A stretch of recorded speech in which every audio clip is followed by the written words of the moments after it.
Olá, boa noite. Estou atrasado porque eu estava no Pensar Africanamente e o programa terminou agora. E estou aqui, vamos conversar um pouquinho sobre. Hoje nós temos Ética Preta Terapiax, da magia, os sentidos da dança, dos interditos e do caráter entre os povos e comunidades tradicionais de terreiro. Vamos deixar o pessoal chegando. Chegando, vou colocar uma musiquinha aqui. Vamos colocar uma musiquinha.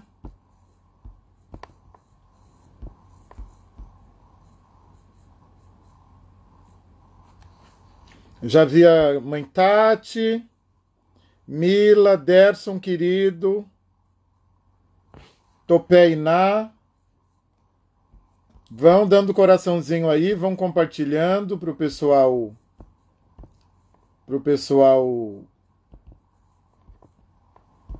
vir aqui conversar conosco.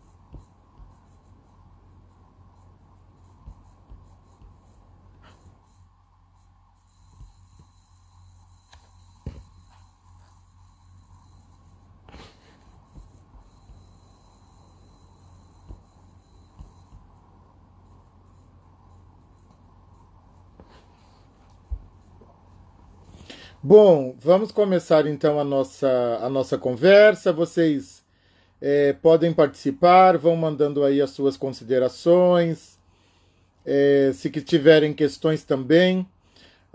A minha proposta, não é, com essa série de encontros, conversar um pouco, não é, sobre uma ética preta, não é? Ah, qual ética, não é, que nos rege? Nós somos regidos por qual ética, não é? Quer dizer, qual ética que nos rege, não é? Nós somos regidos por uma ética cristã, não é? Quer dizer, a ética brasileira, ah, mesmo a ética do Estado, ela é uma ética muito contaminada, não é? E aí contaminada, no mau sentido da palavra, muito contaminada pela ética cristã. E essa ética cristã, não é? É uma ética contra a magia, não é? É uma ética binarista, é uma ética é uma ética violenta, é uma ética, sobretudo nos tempos atuais, uma ética voltada para o cultivo do ódio, não é? Então eu penso, não é, que nós precisamos naturalizar a nossa ética, uma ética preta, uma ética que ao mesmo tempo é uma ética que é magia, que é que é palavra, que é existência, uma ética que considera o todo existencial, uma ética que não fragmenta, não é? Portanto, é uma ética que não divide. Uh, eu tenho falado muito sobre a magia preta, porque na minha cabeça, não é? Nós negros, sobretudo negros, mas aí considerando também uma noção de interseccionalidade, os povos originários e as mulheres e os LGBTQIA+, nós estamos vivos, não é? Quer dizer, à custa da nossa magia, à custa da nossa magia. E aí eu quero começar conversando um pouquinho ainda trazendo uma ideia que eu desenvolvi aqui agora na rede, no outro encontro, no Pensar Africanamente, que é sobre a palavra. Qual é a palavra negra, a palavra negra, a palavra de origem africana? Que palavra é essa? Não é? Quer dizer, a palavra negra, a palavra de origem africana, é uma palavra que, ao mesmo que a um só tempo, ela é palavra texto, ela é palavra discurso, ela é palavra ação, ela é palavra ser, ela é palavra estar, ela é palavra existência, ela é palavra realização. Então, é uma palavra que é um todo de sentido. Eu hoje trouxe um aforismo de Ocaram Meji, e ele fala sobre a possibilidade de você moldar, não é, o inhame cozido, não é? Quer dizer, sobre o inhame cozido, ele pode ser moldado de acordo com o tempo de cozimento, de acordo com a adição de menos ou mais água. Então, a natureza moldável do inhame cozido. Depois, a natureza moldável do fogo. O fogo ele pode ser mais ou menos quente, pode ser mais ou menos intenso, de acordo com a adição de mais ou menos lenha. E, finalmente, tudo pode ser dito com a palavra suave. Com a palavra suave. Então, uma palavra preta é uma palavra, por natureza e geneticamente, uma palavra suave. Não é? Uma boa palavra, né? Eu uso os conceitos de boa palavra e escuta generosa. Então, uma palavra suave é uma palavra com que você pode dizer tudo. Do mesmo modo que você pode moldar o inhame cozido, do mesmo modo que você pode controlar a intensidade do fogo. E aí é muito interessante que a palavra suave em Yorubá é oropele, oropele. Ou uma palavra que caminha suavemente, orolopele, orolopele, uma palavra que caminha suavemente. Pelé é suavemente, cuidadosamente, carinhosamente. Então, essa palavra africana, ela é uma palavra africana que, quando chega ao Ocidente e em alguma medida, né, tem de se submeter à palavra branca, ela é automaticamente violentada pela palavra branca, que não é uma palavra suave, não é? Quer dizer, a palavra branca é uma palavra dura, é uma palavra violenta, é uma palavra colonizadora, é uma palavra opressora. Exatamente nesse momento, nós temos sofrido o resultado do que eu vou chamar de profanação da palavra. Não é? Quer dizer, a palavra profanada, a palavra utilizada para mentir, para violentar, para agredir, é uma palavra profanada, porque se a gente pensar de uma perspectiva epistemológica preta, a palavra ela é parte do corpo, ela não é um órgão, quer dizer, não existe parte da existência, tudo é existência e tudo é existencial, e a palavra ela é parte de nós, ela não é alguma coisa apartada da nossa existência. A palavra ela nos é. Eu sou a palavra que eu profiro, e a palavra que eu profiro, ela me faz, ela me constitui, ela é parte de mim. Portanto, nós precisamos respeitar a palavra. Mas é muito difícil respeitar a palavra em uma sociedade que trabalha com uma palavra profanada, uma palavra violentada, uma palavra distorcida. Então é muito difícil também não colonizar a nossa palavra preta, não é? Então esse é o primeiro ponto de uma ética da palavra, não é? A palavra ela deve ser utilizada, ela deve caminhar suavemente, orolopelé, orolopelé, ela deve caminhar suavemente, não é? E tudo pode ser dito por meio de uma palavra suave, não é?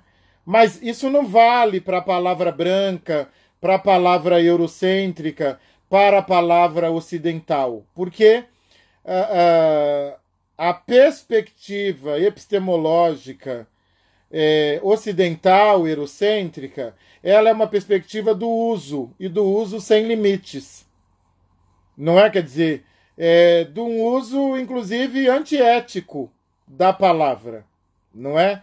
E isso, para nós, é um interdito, não é? Quer dizer, violar a palavra com a mentira é um interdito, usar a palavra sem objetivo ou de forma irrelevante é um interdito. A utilização de algumas palavras também é interdito, e aí eu caminho agora para essa noção de interdito, essa noção que nós, povos e comunidades tradicionais de terreiro, chamamos de Kizila, ou entre os povos bantus, não é, dos terreiros de tradição Angola, e os povos de tradição Yorubá, Nagoquetu, chamamos de Euó, que é uma noção de interdito, que é uma noção de tabu, uma noção de alguma coisa que você não pode violar.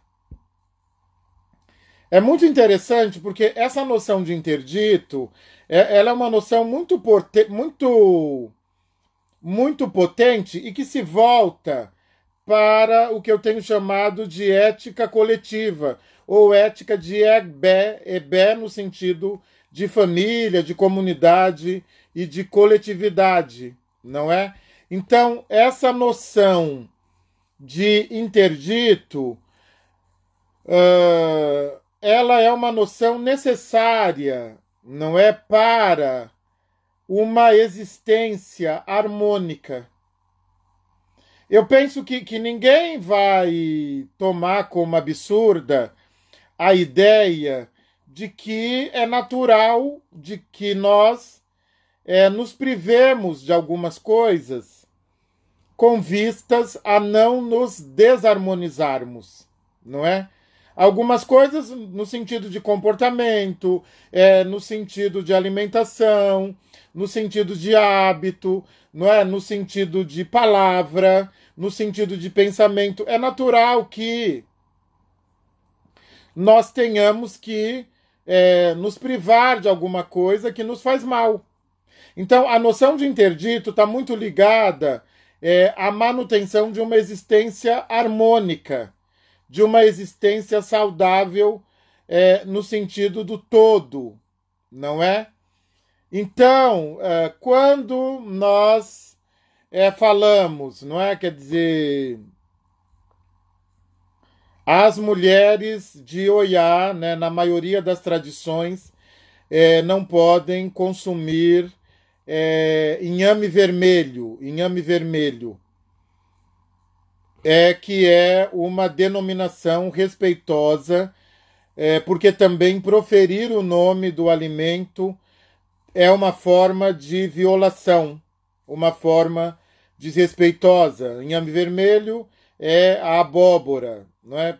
Principalmente a abóbora vermelha, a abóbora moranga.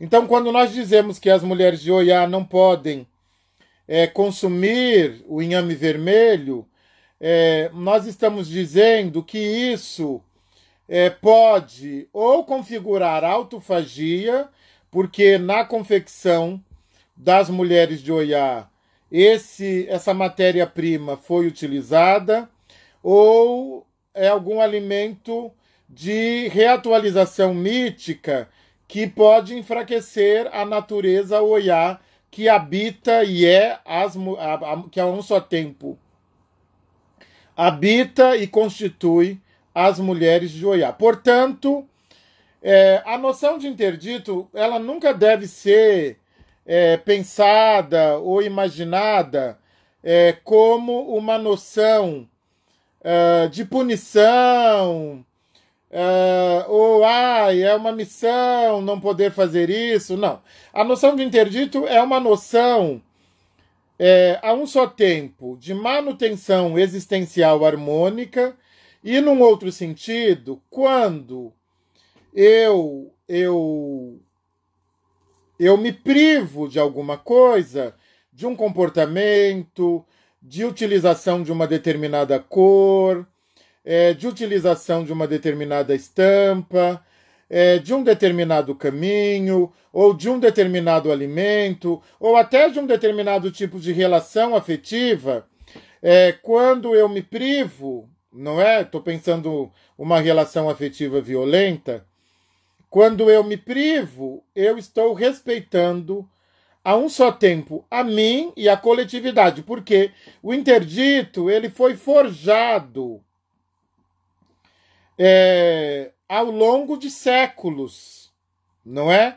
Portanto, quando eu respeito um determinado interdito, eu me somo a todos que respeitaram este determinado interdito. E independente, né, desse interdito, da violação, dar um determinado efeito colateral físico no corpo, uma alergia, uma dor de cabeça, uma fraqueza, independente disso, não tem a ver com isso, não é? Quer dizer, a gente precisa entender que a nossa ética não é uma ética do visível e do concreto. Portanto, a possibilidade de visualizar um efeito físico, não é? Da violação do interdito, não quer dizer sobre o alcance desafiador ou negativo, como queiram, do interdito. Isso me parece impossível na nossa sociedade, porque a nossa sociedade ela é uma sociedade do fazer qualquer coisa a qualquer custo, e é a sociedade do eu me basto, e é a sociedade do eu preciso, acima de tudo, sentir prazer, não é? Acima de tudo, sentir prazer a qualquer custo. Então, porque isso nega, inclusive, uma ética da coletividade, da família. Não é? Quer dizer, isso é muito impossível na nossa sociedade. Não é? Quer dizer, isso é alguma coisa, sobretudo nos tempos atuais, quase impossível, porque a noção de interdito, não é? Quer dizer, eu tenho uma série de interditos, não é?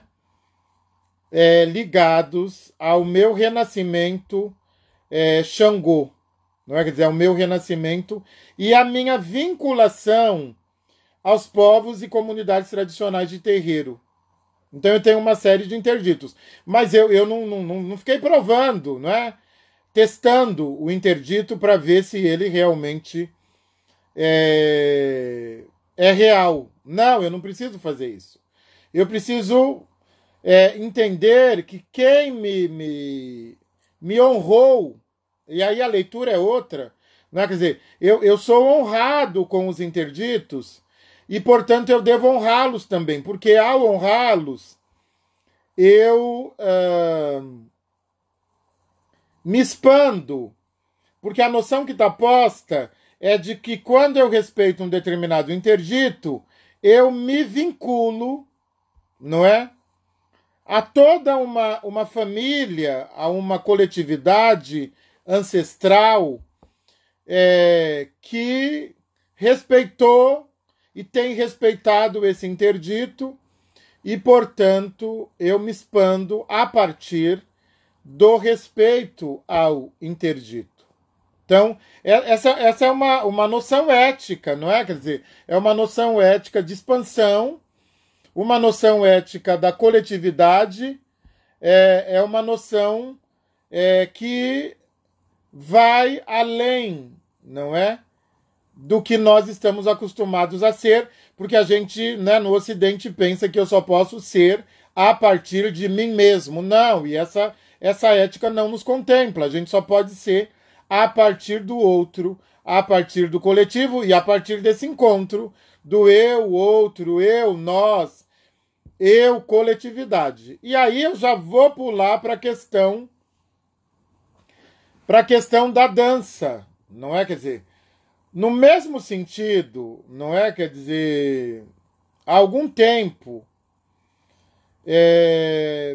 as pessoas têm questionado a dança dos povos e comunidades tradicionais de terreiro das diferentes tradições.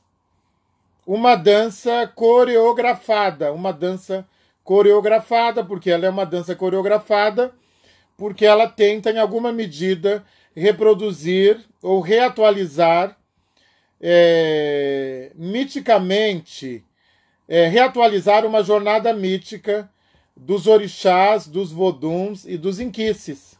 Então, esse é o primeiro ponto da dança entre os povos e comunidades tradicionais de terreiro, não é? Quer dizer, trata-se de uma reatualização mítica por meio do corpo, por meio do movimento do corpo, não é? E isso pode ser, não é? Quer dizer, você estando acordado ou dormindo, não é? Ou você estando em transe de excorporação. E a grande questão é que o primeiro ponto da dança também tem a ver a dança coreografada, não é? Ela não foi coreografada agora, no século XXI. Não é? Quer dizer, essa dança foi coreografada, não é? A partir do século XVI, XVII, e ela foi coreografada olhando para trás e não olhando para frente. Não é? A própria roda de terreiro, ela se dá no sentido anti-horário, porque é importante sempre voltar. E eu volto quando respeito o interdito, e eu volto quando aprendo uma dança que foi dançada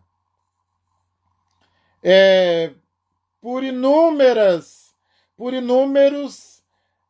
iniciados e por inúmeras iniciadas de terreiro, não é? Quer dizer, então, a gente olha para trás, não é? Quer dizer, e a gente aprende porque olha para trás. E essa dança é coreografada por vários motivos. Um dos motivos é que, ao dançar a dança coreografada, eu me vinculo à coletividade.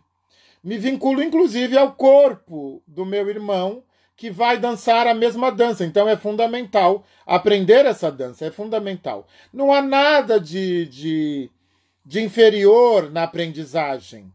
Não há nada de inferior na aprendizagem. Quer dizer, essa noção, inclusive, esse olhar de que, ao aprender, se está doutrinando ou se está controlando, é uma noção muito etnocêntrica, muito branca, racista, inclusive. Não é como se isso, em alguma medida, inferiorizasse. Eu costumo dizer, não é, que As divindades pretas, elas não precisam provar nada, elas só precisam existir. Mas há uma função estética na dança, não é? Quer dizer, ora, é uma narrativa de reatualização mítica. E essa narrativa de reatualização mítica, ela também tem uma função estética. Uma função estética menos voltada para o olho daquele que vê e mais voltada para o corpo daquele que sente. Porque é disso que se trata. Por isso que o transe de descorporação normalmente ou regularmente ou predominantemente, acho que a palavra predominantemente é melhor, se dá de olhos fechados, ouvindo o som dos tambores e as cantigas e se deixando navegar pelos tambores, não é? Por aquele orixá, vodum, inquice que nos toma.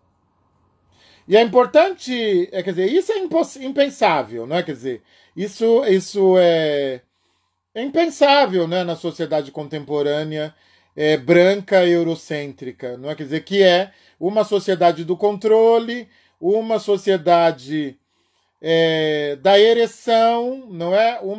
Do ereto, do falocêntrico, do rígido. Então isso é impensável, porque um corpo se flexibilizar de olhos fechados, não é? E um corpo dançar uma dança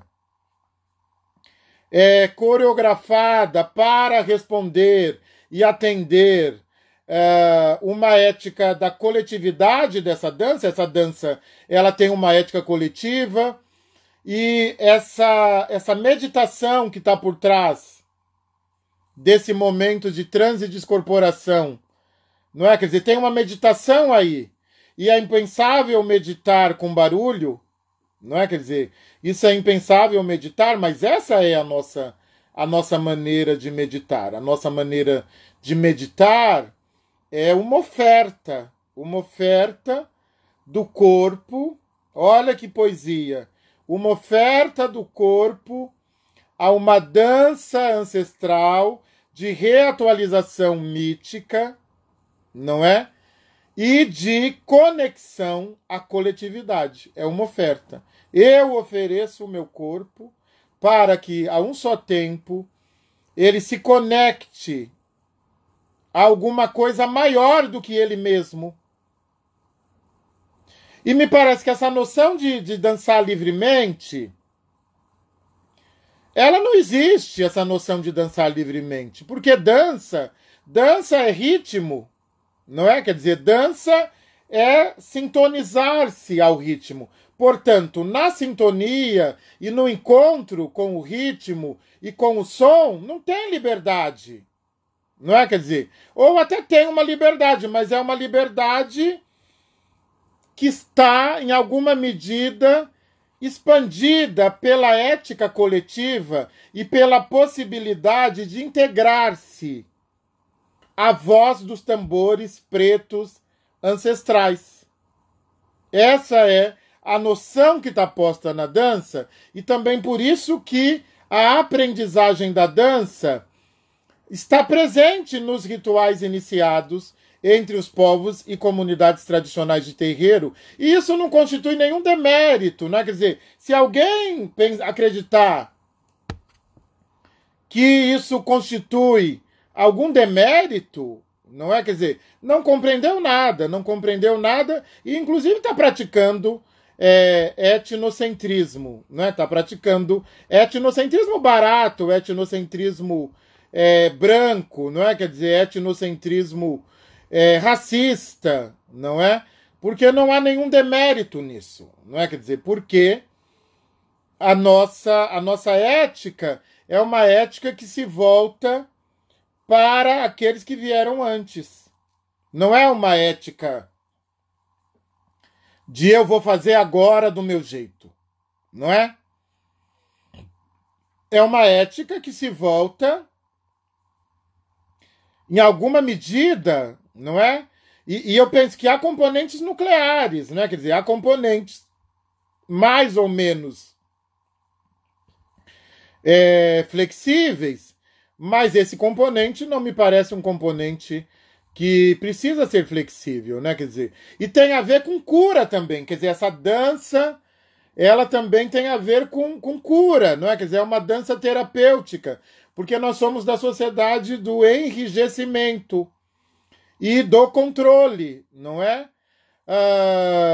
E aí não existe essa questão, né? Porque também tem uma série de fantasias envolvidas na magia da dança entre os povos e comunidades tradicionais de terreiro, que ai, você morreu, ai, você morre. Estou falando agora quando a gente está dormindo. Não, eu penso que essa palavra é muito boa. A gente está dormindo. Quando a gente dorme, a gente não morre. Não é? Quando a gente dorme, a gente relaxa e a gente é navegado, não é? Pelas forças protetoras da noite. A gente é navegado quando dorme, portanto, a gente também é navegado no momento do transe de excorporação. Não é? Nós também somos navegados no momento do transe de excorporação. O transe de excorporação se dá quando você oferta o seu corpo e, em alguma medida, permite que a sua rigidez fique de lado e você começa a ser navegado por essa grande força preta, ancestral, espírito encantado, natureza, não é? E me parece que justamente numa noção equivocada de que constitui demérito aprender a coreografia, tem mais a ver com manutenção do controle. Eu controlo tudo e, portanto, precisa ser do meu jeito. Porque eu preciso continuar controlando e aí eu distorço a noção de flexibilidade do corpo, lendo, não é? Quer dizer, a noção de coreografia que reatualiza a existência mitológica dos orixás, voduns e inquices como alguma coisa que me controla, mas na verdade não, é justamente o contrário, quer dizer, o contrário. Quando eu cedo, não é, a essa reatualização mítica, eu me conecto a alguma coisa maior do que a minha necessidade de controle. Não é? Então, me parece que aí há uma leitura bastante equivocada e uma leitura que quer, em alguma medida, nos tirar do nosso lugar. Então, eu já falei da palavra, eu já falei da dança e eu já falei dos interditos.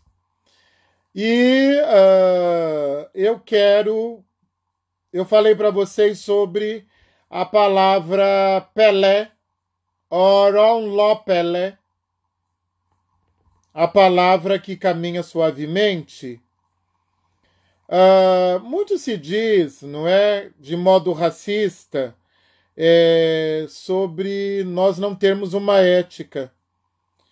E nós somos vistos, não é, como povos e comunidades tradicionais de terreiro, como povos e comunidades tradicionais que podem tudo.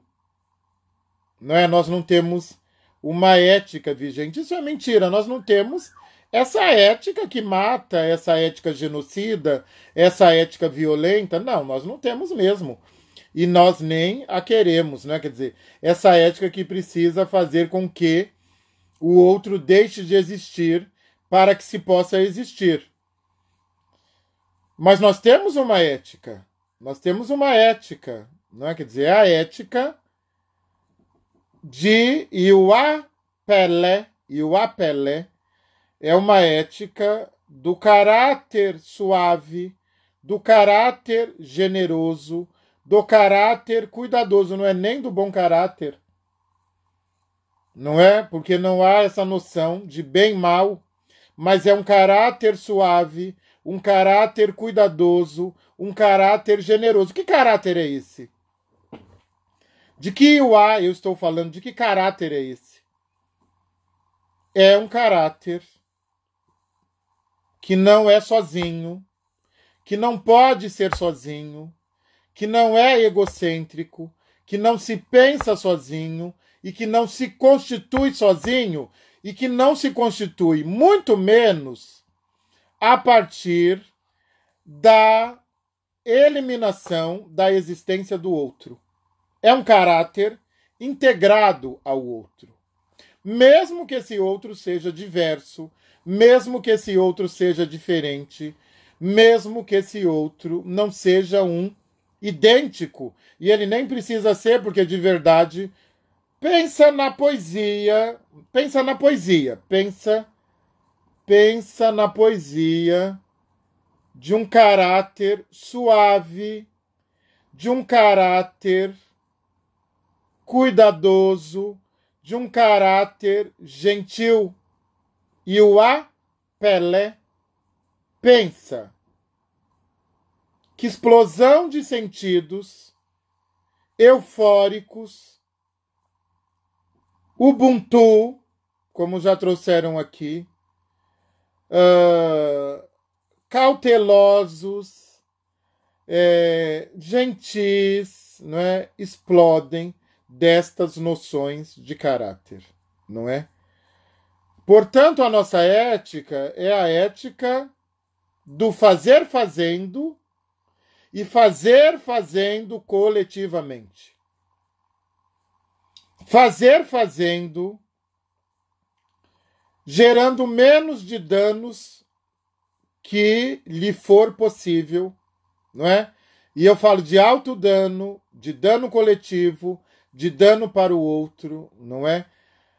Quando eu falo num caráter suave, imediatamente a gente pensa em um comportamento, não é? Um comportamento que inclua o outro, que sempre inclua o outro. Um comportamento que não é excludente, um caráter inclusivo, um caráter que não seja segregacionista. Essa é a ética preta terapiax. Um caráter, professor Tiago está aqui conosco, um caráter do cuidado. Professor Márcio de Jagum está aqui conosco. Que honra, estou recebendo um pessoal importante.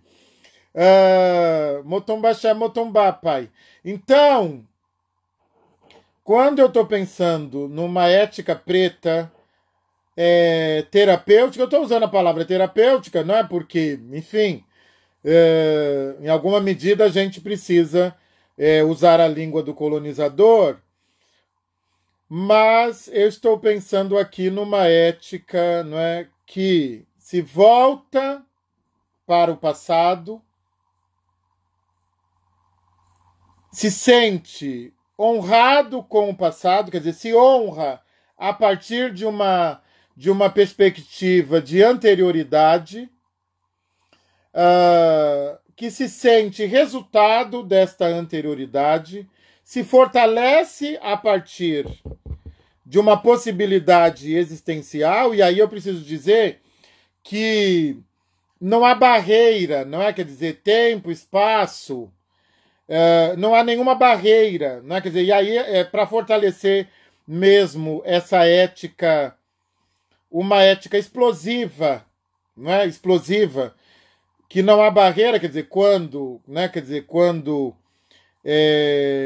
nós dizemos que Exu matou um pássaro ontem, com uma pedra que somente hoje atirou, imediatamente a gente faz uma análise simbólica de que não há barreira, não é? Quer dizer, essa barreira muito presente, e eu considero nociva, entre tempo e espaço e a regulação das existências por meio do tempo corrido, Isso não há essa barreira, não é? E também não há essa barreira porque a gente não está solto no mundo. A gente não tá solto, não é? A gente está integrado, não é? Nós somos totalmente parte do ontem e já somos parte do amanhã e já somos parte desse devir, né? Vamos pensar numa noção daquilo que está por vir, não é? Nós já somos parte do virtual, não é? Do que está por vir. Então, vocês perceberam que nós temos aqui algumas ideias-chave nessa ética preta terapia. Uma ideia de que tudo, não é, que envolve os povos e comunidades tradicionais de terreiro tem a ver com um vínculo expansivo de uma comunidade maior e dimensões maiores, não é? Quer dizer, inclusive dimensões que possibilitaram a nossa existência e esse conjunto de saberes pretos ancestrais. Então, esse é o primeiro ponto. O segundo ponto tem a ver com a suavidade, com a gentileza. E o terceiro ponto tem a ver com uma negação do que é muito comum, não é? Quer dizer, no Ocidente, que é fragmentar, segregar, não é? Quer dizer, fragmentar para poder potencializar. Não. A nossa potencialização se dá justamente por meio da aglutinação. Portanto, a palavra é aglutinadora, o movimento do corpo, dança, é aglutinador, o caráter deve ser sempre aglutinador. A ética preta terapia da magia se reverbera sempre a partir da noção de amálgama, a partir da noção de fusão, a partir da noção de fundição. Esta é a magia preta. Boa noite a todos, a todas, a todes, a todex. Muito obrigado pela possibilidade do que eu chamo escuta generosa. A Afrodita está agradecendo pela partilha. Nós vamos ter a disciplina, não é? Nós vamos ter a disciplina na Unicamp, grito epistemológico antirracista. Professor Tiago, professor Márcio, meu querido professor, a todos, a todas. Voltamos na quinta-feira que vem com mais Ética Preta Terapia. E um forte abraço a todos. Se cuidem, continuem resistindo bravamente. Axé de saúde, vida longa, de abundância, opolopó e guiopê. A todos, todas e todes e todex. Axé. Wagner, Euê está aqui também. Bia, Amanda. Um grande beijo. Meu Mofori Balé a todos. Axé.